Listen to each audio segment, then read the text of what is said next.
Now, at the end of your PhD or master's interview, what will usually happen is that you'll be given an opportunity to ask questions. Now, whenever the floor is given to you to ask questions, what should you want to know before you make this leap to go for your PhD program in that particular university? That is what I will cover in this video.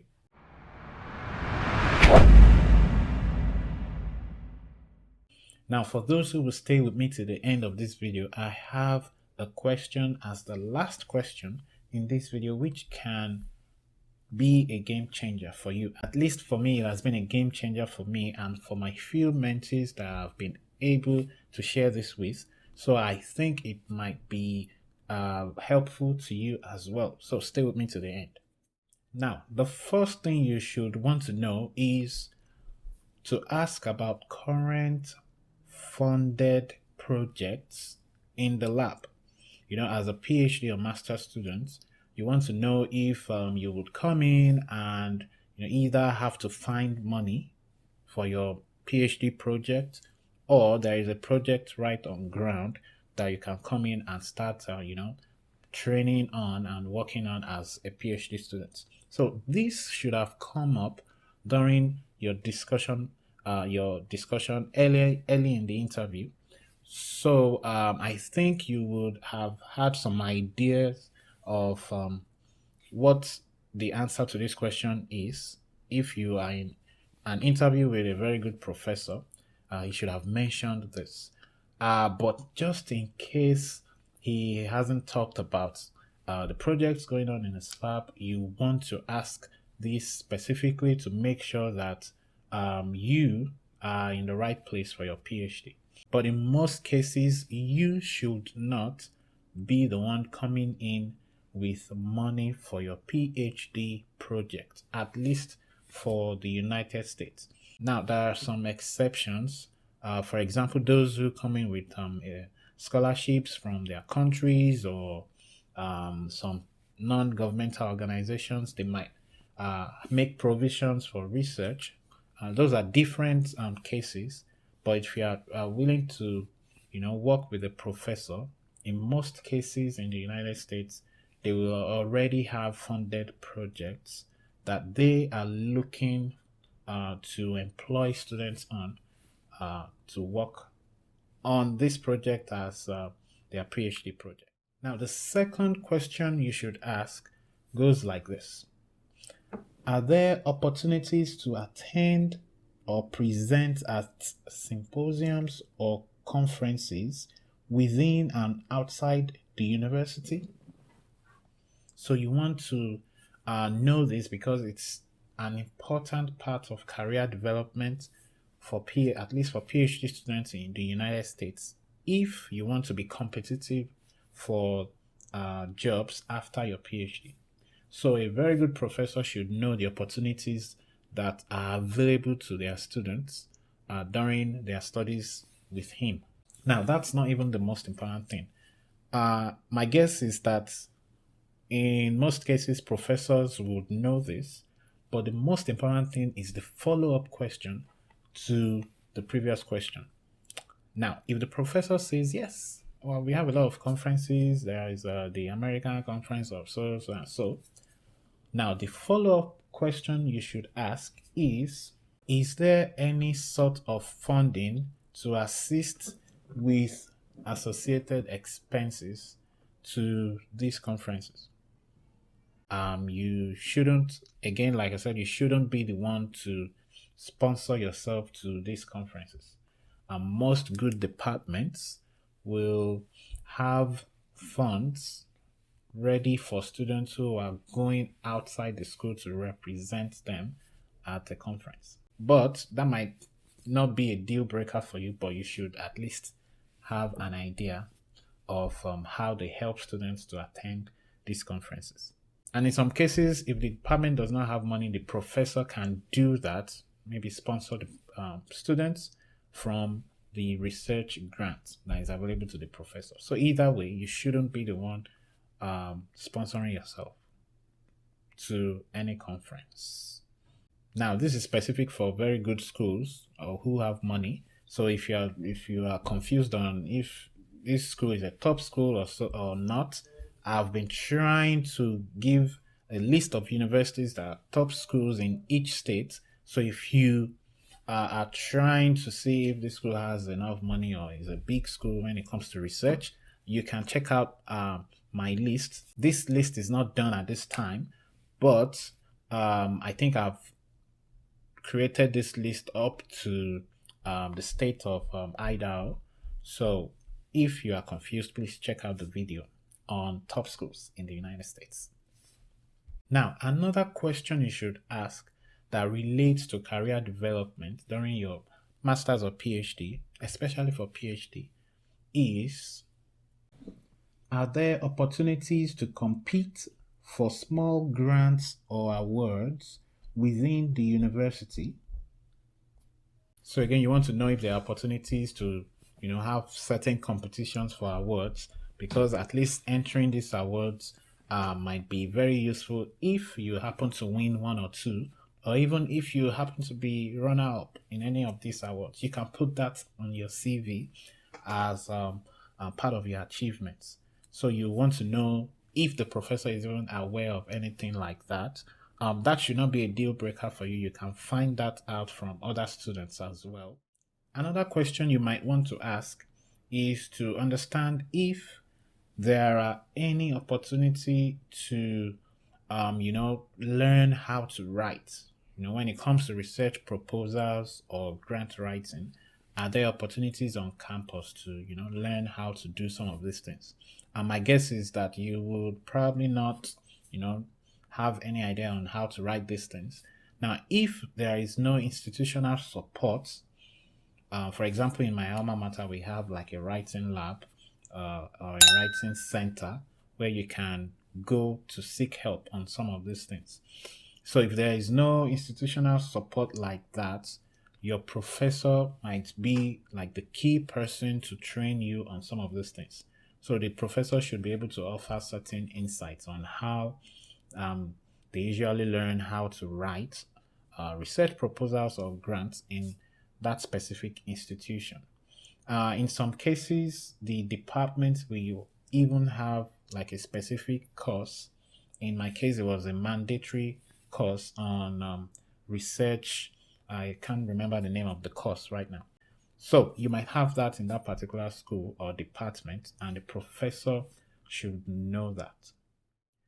Now, another question you can ask the professor is: do you have or do you encourage a collaborative culture within or beyond your research group?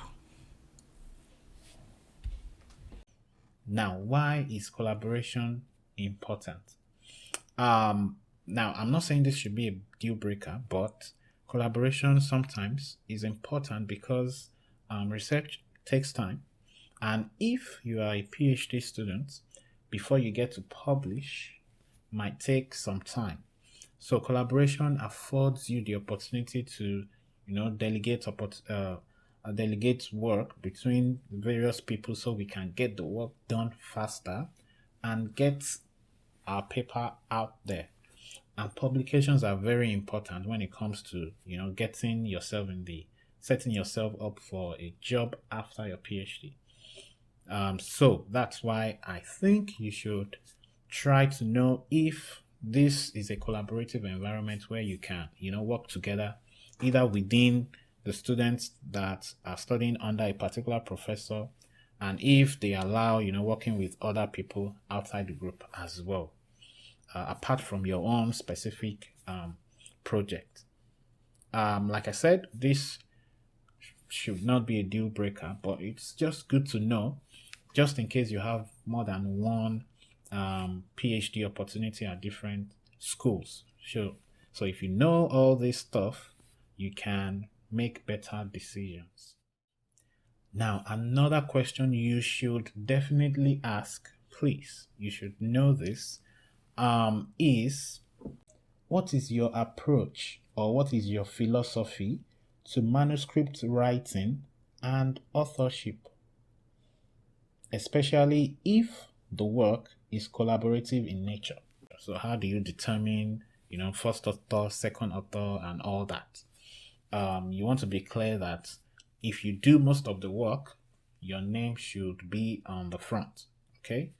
So if you do most of the work in a particular research, that is how it's usually is right here in the United States. So you should be the first author if you do most of the work. And you want to be clear on that so that you just don't work hard on stuff and end up seeing your name as a mid author on the publication. So please, this is a good question to ask any professor. Another question that you should ask is, what is your philosophy on the number of manuscripts or the number of publications that a student must have before graduating with a PhD in your lab? So again, you want to understand if the professor thinks there are certain amounts of papers that you must have published in his lab before he signs off on your paper for graduation. So sometimes students don't ask this question and they end up surprised that the professor wants 4 papers out of them before they leave. Now, I'm not saying this is a bad thing. I myself had 4 manuscripts before I left my PhD, but you should understand the extent or the gravity of what you are getting into. And at the end of the day, if you have more manuscripts, it benefits you as well. But you want to know so you can go into the program and understand what you have to do to, at least graduate. Now, another question you should definitely ask is to ask about the living conditions in the city where the university is located. Now, I would definitely suggest that you should direct this question not to the professor. It's not a bad thing if you ask the professor, but I think this is a more appropriate question for a current student in that particular school. Okay? And why do I say this? This is usually because the professor, because the professor earns a lot more than a student, their living conditions will be, higher than that of a student. So they might not really understand what it takes to be a student in that city in terms of living conditions, rent, feeding, and every other stuff that surrounds living as a student. So you want to be clear on that. So that's why I said this is probably a better question to ask any current student. So go on LinkedIn if you have decided, or if you are still trying to decide to go to a city, go on LinkedIn and search for students in that particular school. Then you can ask that question. Congratulations, we are getting to the end of this video, and here is my golden question. From our discussion so far, do you have any doubts about my ability to get this position or to succeed in your lab? Now think about that for a second. What are we trying to achieve with this question? All we are trying to achieve is to put the professor on the spot so that they can try to give us an insight into what they think our chances are in getting this position or in getting this admission based on what we've talked about right now. Now, in most cases, the professor will be honest with you if you have any failings in your qualification. And when they tell you that, I think you are missing this or that, when you notice a certain kind of doubt, what you should do is not to accept it just like that.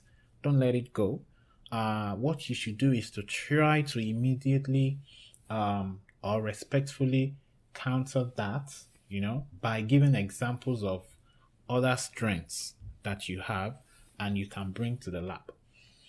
So if they have any doubts, tell them I understand your doubts, but I just want to reiterate that I can do this and that and that and that, and I'm sure that will be beneficial to to your lab and your group. I've used this in the past and it worked like magic. So I used it when I was trying to get my present position at Cincinnati Children's Hospital. So you should definitely try to get an insight into the state of mind of the professor after the interview. And I usually say this should be the last question because you want it to be the last question because it's going to give them or give you an idea of what they think about your candidacy based on everything you've discussed so far. Now, if they tell you the good news, if they are very impressed, they will tell you they are very impressed and you can be excited about your prospects. But this is mostly important when they have any doubts so that you can immediately repeat or reiterate your strengths, things that you can bring to the program or to the lab. That is what you should do if they have any doubts. So that's my golden question. And I hope you will be successful in your pursuit of a master's or PhD position in the United States or anywhere else you think of going. I wish you all the best. Hey my friend, I hope you enjoyed the video. If you did, kindly subscribe to the channel as I will be bringing a lot more important information to you on this channel. And also don't forget to like and share with your friends who might benefit from it. Don't forget that you can ask questions in the comment section and I will be sure to answer that as soon as I see it. And also you can follow me on my personal social media pages, and most importantly you should follow me on the Bestman Academy Instagram and Facebook pages where I give out a lot of spontaneous tips. Thank you for listening and I'll see you in the next video.